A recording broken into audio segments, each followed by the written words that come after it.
push the envelope on late-night television. Conan O'Brien may be about to push the envelope on late-night TV. Conan O'Brien may be about to push the envelope on late-night television. Conan O'Brien may be about to push the envelope on late-night television. Conan O'Brien may be about to push the envelope once again on late-night TV. Conan O'Brien may be about to push the envelope on late-night television. Conan O'Brien is looking to push the envelope on late-night television. Conan O'Brien may be about to push the envelope on late-night TV. Conan O'Brien may be about to push the envelope on late-night television. Conan O'Brien may be about to push the envelope on late-night television. Conan O'Brien may be about to push the envelope on late-night television. Conan O'Brien may be preparing to push the late-night envelope. And welcome back to the show. I scream, you scream. You know the rest. I scream, you scream, you know the rest. I scream, you scream, you know the rest. I scream, you scream, you know the rest. I scream, you scream, you know the rest. I scream, you scream, well, you know the rest. I scream, you scream, well, you know the rest. I scream, you scream, well, you know the rest. I scream, you scream, you know the rest. I scream, you scream, we all know the rest. I scream, you scream, you know the rest. I scream, you scream, well, you know the rest. I scream, you scream, you know the rest. I scream, you scream, we all know the rest of it, right? I scream, you scream, well, you know the rest. I scream, you scream, you know the rest. I scream, you scream, and you know the rest. I scream, you scream, you know the rest. I scream, you scream, well, you know the rest. Well, I scream, you scream, well, I think you know the rest. I scream, you scream, you know the rest. I scream, you scream, and everybody knows the rest. I scream, you scream, well, you know the rest. I scream, you scream, you know the rest. I scream, you scream, and you know the rest. I scream, you scream, you know the rest. I don't find that funny. I find it scary. Third time I've said that. I'll probably say it 3 more times. See, in my line of work, you got to keep repeating things over and over and over again for the truth to sink in, to kind of catapult the propaganda.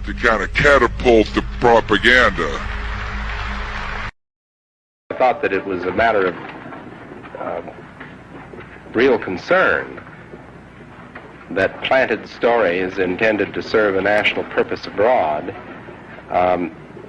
came home and were circulated here and believed here, because this would mean that the CIA could manipulate the news in the United States by channeling it through some foreign country.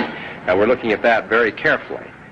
Do you have any people being paid by the CIA who are contributing to a major circulation American journal? We do have people who submit pieces to American journals. Do you have any people paid by the CIA who are working for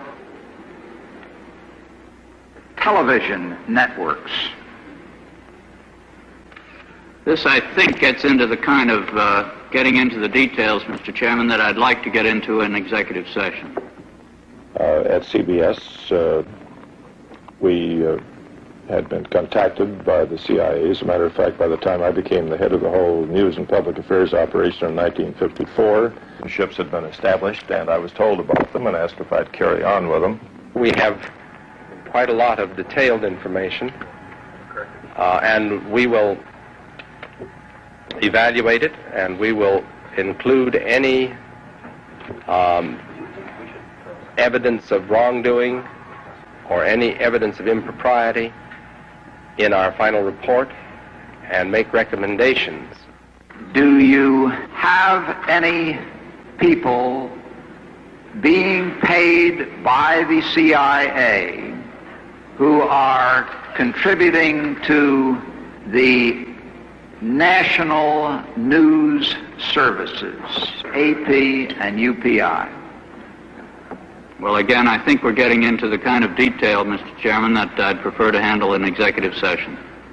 Senator, do you think that you named the news organizations in your final report? That remains to be decided. I think it was entirely in order for our correspondents at that time to make use of CIA agent chiefs of station and other members of the executive staff of CIA as sources of information which were useful in their assessments of world conditions. Would you say that continues today? Well, I would think probably for a reporter it would continue today, but because of all of the revelations of the period of the 1970s, it seems to me that a reporter's got to be much more circumspect in doing it now, or he runs the risk of at least being looked at with considerable disfavor by the public. I think you've got to be much more careful about it. What Fox Television told us was that we were just the people to be the investigators. Do any stories you want, ask tough questions, and get answers. So we thought, this is great, this is a dream job, fantastic. The very first thing they had us do was not to research stories, but to shoot this promo, which was The Investigators. Uncovering the truth, getting results, protecting you. And they had a film crew and a smoke machine, and we were silhouetted. Investigative reporter Steve. One of the first stories that Jane came up with was the revelation that most of the milk in the state of Florida and throughout much of the country was adulterated with the effects of bovine growth hormone, the artificial hormone that farmers were injecting into their cows so that they would produce more milk. With Monsanto, I didn't realize how effectively a corporation could work to get something on the marketplace. The levels of coordination they had to have. They had to get university professors into the fold. They had to get experts into the fold. They had to get reporters into the fold. They had to get the public into the fold. And of course the FDA, let's not leave them out. They had to get the federal regulators convinced that this was a fine and safe product to get it onto the marketplace. And they did that. They did that very, very well. It's a great time to be a high-producing cow. Posilac One Step, bovine somatotropin by Monsanto. The federal government basically rubber-stamped it before they put it on the marketplace. The longest test they did for human toxicity was 90 days on 30 rats. Posilac is the single most tested new product in history and is now available to you specifically so you can increase your profit potential. And then either Monsanto misreported the results to the FDA, or the FDA didn't bother to look in depth at Monsanto's own studies. The scientists within Health Canada looked very carefully at bovine growth hormone and came to very different conclusions than the Food and Drug Administration in the U.S. did. Monsanto's engineered growth hormone did not comply with safety requirements. It could be absorbed by the body and therefore did have implications for human health. Mysteriously, that conclusion was deleted from the final published version of their report. They knew there were problems. They saw serious potential human health problems, and they stood up in Canada and said, we're not going to approve this because we don't believe it's safe. We have been pressured and coerced to pass drugs of questionable safety, including the RBST. I personally was very concerned that there's a very serious problem of secrecy, conspiracy, and things of that nature, and something needs to be done. The FDA was then on the hot seat. They had to come up with an answer. They didn't come up with a good one. And they never took the opportunity then. I mean, what would they do? Pull it off the market and say, we need to now do the job that we didn't do the first time? They didn't do that. We wrote the story. We had it ready a week beforehand. They'd bought ads. Farmers in the milk industry say it's safe, but studies suggest a link to cancer. Don't miss this special report from the investigators. That Friday night before the Monday this series was to begin, the fax machine spit out a letter from this very high-priced lawyer in New York that Monsanto had hired. It contained a lot of things that were just off-the-wall false, just demonstrably false. But if you didn't know the story and you didn't know how we had gone about producing it, would have scared you as a broadcaster, as a manager. And they decided that they would pull the story and they would just check it one more time. But the bottom line was that there was no factual errors in that story. Both sides had been heard from. Both sides had had an opportunity to speak. 1 week later, Monsanto sent the second letter. And this was even more strongly worded. And it said there will be dire consequences for Fox News if the story airs in Florida. And this time they freaked. They were afraid of being sued, and they were also afraid of losing advertising dollars at all of the stations owned by Rupert Murdoch. And he owned more television stations than any other group in America. And that's 22 television stations. That's a lot of advertising dollars for Roundup, aspartame, NutraSweet, and other products.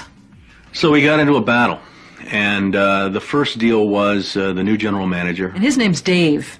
And Dave is a salesman, and, he'd pump your hand. How you doing? How you doing? Called us upstairs to his office, and he said, what would you say if I killed this piece? What if it never ran? And we said, well, we wouldn't be very happy about that. And he said, well, I could kill it, And we said, yes, of course, you're the manager. You could kill it. It would never air. And he's hemming and he's hawing and he's back and he's forth. And we couldn't figure out, what is this all about? And finally he blurted out, look, would you tell anybody? I said, I'm not going to lie for you. About a week later, calls us back to the office and says, okay, we'd like you to make these changes. In fact, you will make these changes. We said, well, look, let us show you the research that we have that shows that this information you want us to broadcast isn't true. To which he replies, I don't care about that. I said, pardon me? And he said, that's what I have lawyers for. Just write it the way the lawyers want it written. I said, this is news. This is important. This is stuff people need to know. And I'll never forget, he didn't pause a beat, and he said, we just paid $3 billion for these television stations. We'll tell you what the news is. The news is what we say it is. I said, I'm not doing that. And he said, if you refuse to present this story the way we think it should be presented, you'll be fired for insubordination. I said, I will go to the Federal Communications Commission and I will report that I was fired from my job by you, the licensee of these public airwaves, because I refused to lie to people on the air. And it's thank you very much. You'll hear from us right away. Well, 24 hours came and went and we didn't hear a thing. And about a week later he calls us back, and now we've changed strategies. How about if we pay you some money and you just go away? And I said, how much money? Because, when somebody offers to bribe you like that, I always want to know if it might be worth it. He was going to offer us the rest of our year's salary if we agreed not to talk about what Monsanto had done, to not talk about the Fox corporate response in suppressing the story, and to not talk about the story. Not talk about BGH, again, anywhere. Not take the story to... And he said, are you going to sign? And we said, nah, Dave, we're not going to sign that. And he said, well, send it back, okay? I said, no, Dave, we're not going to send that back. It was, okay, we can't buy you out. We can't shut you up. Let's get the story on the air in a way that we can all agree it will go on the air. And we started rewriting and editing with their lawyers. Well, during this 8-month re-review process, I say, jokingly, they did things like, for example, they wanted to take out the word cancer. You don't have to identify what the potential problem is. Just say human health implications. Any criticism of Monsanto or its product, they either removed it or minimized it. And it was very, very clear, I would say, almost every edit they made to the piece, that was the aim. And we changed this and this and this, and then that wasn't good enough. Okay, now change this and this and this. Now change this and this. Version after version after version, 83 times. 83 times is unheard of. It doesn't happen. You shouldn't have to rewrite something 83 times. Obviously, they didn't want to put the thing on the air, and they were trying to drive us crazy and get us to quit or wait until the first window in our contract so that they could fire us. They, in effect, announced that they were going to fire us for no cause. Well, this was a little much. And Steve wrote a letter to the lawyer in Atlanta, whose name is Carolyn Forrest, the Fox corporate lawyer. And I said, this isn't about being fired for no cause. You're firing us because we refused to put on the air something that we knew and demonstrated to be false and misleading. That's what this is about. And because we put up a fight, because we stood up to this big corporation, and we stood up to your editors, and we stood up to your lawyers, and we said to you, look, there ought to be a principle higher than just making money. And she wrote a letter back and said, you're right, that's exactly what it was. You stood up to us on this story, and that's why we're letting you go. Big mistake. Big mistake. That says retaliation. You can't retaliate against employees if they're standing up for something that they believe is illegal, that they don't want to participate in. So that gave us the whistleblower status that we needed in the state of Florida to file a whistleblower claim against our employer. What Fox neglected to report is this. Jane sued Fox under Florida's whistleblower statute, which protects those who try to prevent others from breaking the law. But her appeal court judges found that falsifying news isn't actually against the law. So they denied Jane her whistleblower status, overturned the case, and withdrew her $425,000 award. Propaganda. Many use the word when talking about countries like North Korea, Kazakhstan, Iran. Countries viewed as authoritarian through the lens of the Western media. Press freedom, freedom of thought. People use those terms when talking about countries like the United States, France, Australia, democracies. In 1988, Noam Chomsky co-authored a book with Edward Herman called Manufacturing Consent. It blasted apart the notion that media acts as a check on political power, that media inform the public, serve the public, so that we can better engage in the political process. In fact, media manufacture our consent. They tell us what those in power need them to tell us so we can fall in line. Democracy is staged with the help of media that work as propaganda machines. Media operate through 5 filters. The first has to do with ownership. Mass media firms are big corporations. Often they're part of even bigger conglomerates. Their endgame, profit.